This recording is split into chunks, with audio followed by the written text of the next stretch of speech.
안녕하세요. 보타임의 미국 소식입니다. 12월 10일 헤드라인 뉴스를 전해드리겠습니다.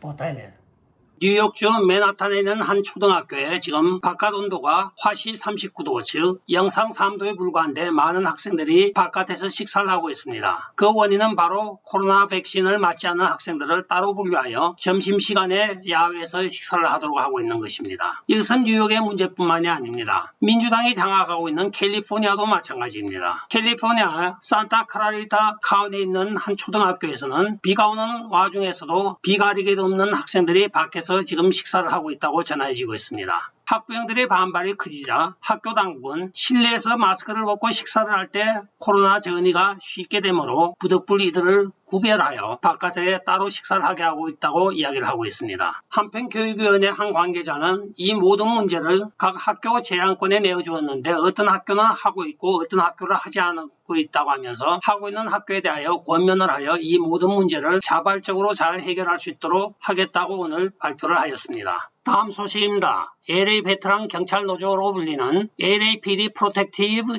리그의 제이미 맥브라이드 회장이 LA를 방문하는 방문객들에게 생명과 안전을 위하여서는 LA로부터 떨어져 있으라는 경고를 발령하고 있습니다. 최근에 많은 관광객들이 찾고 있는 헐리우드 유명 인사들의 개인 자택에 가택 침입과 살인 사건이 발생을 하고 있습니다. 이 모든 일의 원인은 바로 소로스의 후원을 받아 LA 검사장으로 취임을 한 조지 게스콘 LA 검사장 때문이기도 합니다. 검사장 당사자는 지금 깨어있는 중범자들이 문제가 전혀 되지 않는다고 하면서 중범자들에 의한 재범 문제의 존재조차 지금 부인을 하고 있습니다.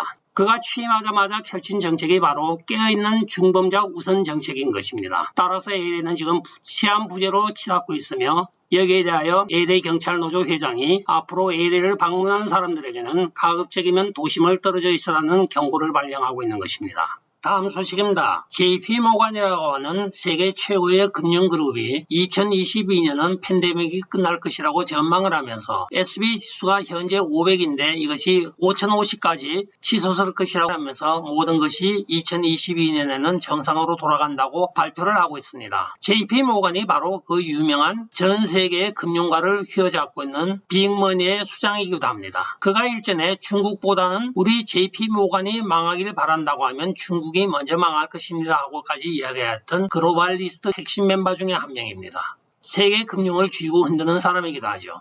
이들이 2022년 팬데믹이 끝난다는 근거는 어디 있는지 밝히지 않고 있습니다. 이 발표를 했을 때는 분명히 어떤 소스가 있으므로 발표한 것으로 여겨지며 우리는 이 팬데믹 상황이 하루속히 끝나기를 간절히 바라는 마음에서 그들의 예측으로 발표한 이 내용이 하루속히 현실화가 되는 2022년이 기다려지기도 합니다. 다음 소식입니다. 뉴욕시의회가 오늘 본인 확인을 위한 아이디 제시 의무 조항을 없애는 의안을 입법하였습니다. 따라서 뉴욕시에서는 앞으로 선거 시에 아이디를 제출해야 하는 의무 조항이 없어진 것입니다. 이에 따라 많은 불체자와 또는 영주권자들이 마음 놓고 뉴욕에서는 투표를 할 수 있습니다. 한 사람이 여러 번 투표를 한다 할지라도 그것을 밝혀낼 방법이 없는 것입니다. 이들이 본인 확인 절차가 투표를 하는 사람들을 번거롭게 한다는 핑계로 이 조항을 없애버린 것입니다. 이에 따라 드블라시오 시장이 행정을 펼치고 있는 뉴욕시에서는 앞으로 선거 투명성 결여는 불보듯 뻔한 이야기가 되고 있습니다.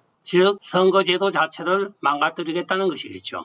부정투표를 하기 위하여 나쁜 마음을 가진 사람들에게는 아주 큰 길이 열린 셈입니다. 부지런만 하면 하루에 여러 수십 번도 투표를 할 수 있는 것입니다. 다음 소식입니다. 도널드 트럼프 대통령이 언론들이 지금 한마디로 웃기는 일을 하고 있다고 합니다. 그 이유는 조 바이든이 도널드 트럼프 대통령 자신보다 훨씬 대외 강경의 정책을 펼치고 있다고 하는 것에 대하여 어이가 없다고 하면서 웃고 있습니다. 그러면서 조 바이든의 해외 강경 정책을 한 것이 무엇이 있습니까? 아무것도 없습니다. 오히려 중국 제재라든가 이란 제재는 제가 했습니다 하고 분명히 밝히고 있습니다.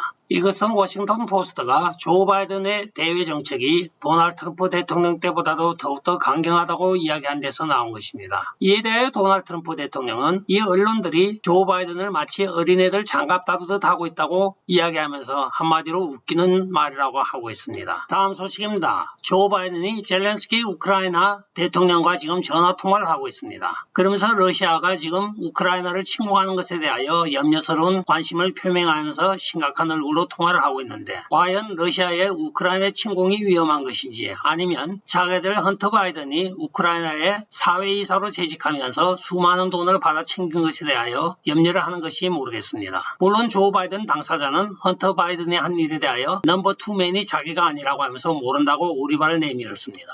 넘버 2는 바로 지금 엑스맨이 되고 있으나 많은 사람들은 넘버 2라고 헌터 바이든이 이야기했던 사람은 바로 조 바이든이라고 전부 다들 이야기를 하고 있습니다. 그가 넘버 2맨을 J라는 이니셜로 표기했기 때문입니다. 설마 자기 삼촌 제임스 바이든을 넘버 2맨이라고 하진 않았겠죠. 다음 소식입니다. 에드 마키 민주당 상원의원이 오늘 국방군사위원회 질문에 있어서 국방부 관계자들에게 아주 따끔한 질문을 하고 있습니다. 국방부는 중국이 2030년 핵탄두 1000개를 보유한다고 과대 선전을 하면서 우리의 극초음속은 마 20에 달하고 있는데 중국은 마 5에 그치고 있다고, 우리 이상의 것을 할 수 없는 중국을 너무 과대평가를 하면서 우리 미국민들에게 중국에 대한 두려움을 가중시키고 있다고 이야기를 하고 있습니다. 중국이 극초음속 무기를 가지고 우리 미국에 할 수 있는 일은 하나도 없다고까지 강변을 하면서 핵무기에 대한 과다한 투자를 위해 펜타곤과 방산업체가 군비 경쟁을 야기시키고 있다고 비난을 하였습니다. 이어서 그는 극초음속 무기 혁신을 제외하고라도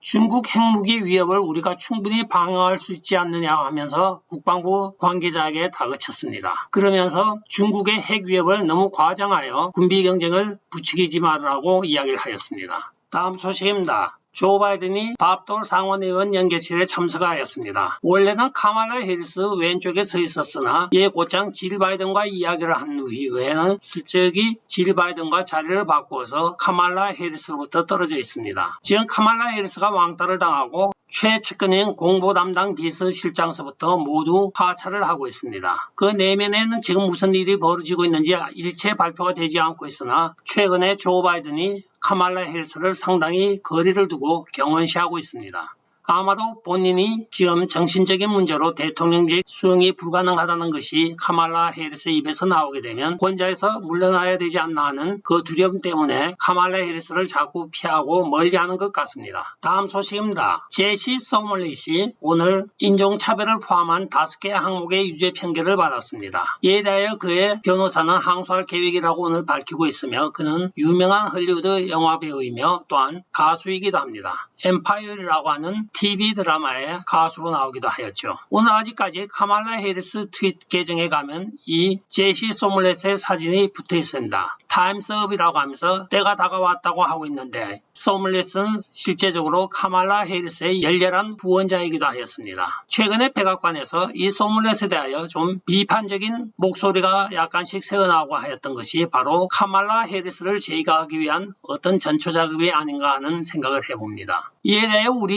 우파 측의 반가운 소식은 맥 게이츠 의원이 내년도에는 하원 의장을 도널드 트럼프 대통령으로 시켜야 된다고 이야기를 하고 있습니다. 그것은 조 바이든이 질병으로 인하여 직무를 수행할 수 없을 때는 카말라 해리스나 카말라 해리스는 대통령과 패키지로 같이 여러 가지 문제로 나가게 되어 있습니다. 그 다음 권력 서열의 승계는 바로 하원 의장인 것입니다. 그리하여 맥 게이츠 의원은 도널드 트럼프 대통령 보고 하원 의장직을 우리가 하원 다수가 되었을 때 꼭 맡으라고 지금 종용을 하고 있는 것입니다. 2024년까지 갈 필요가 없고 2022년 지나고 2023년 1월 달에 하원 의장을 하여 상하원 양원이 공화당이 다수가 되었을 때 2명의 대통령과 부통령을 탄핵을 할 경우는 도널드 트럼프 대통령이 자동적으로 대통령직을 승계하게 되어 있습니다. 다음 소식입니다. 오늘 상원에서는 연방정부 부채 한도 인상에 관한 법안을 긴급 통과를 시켰습니다.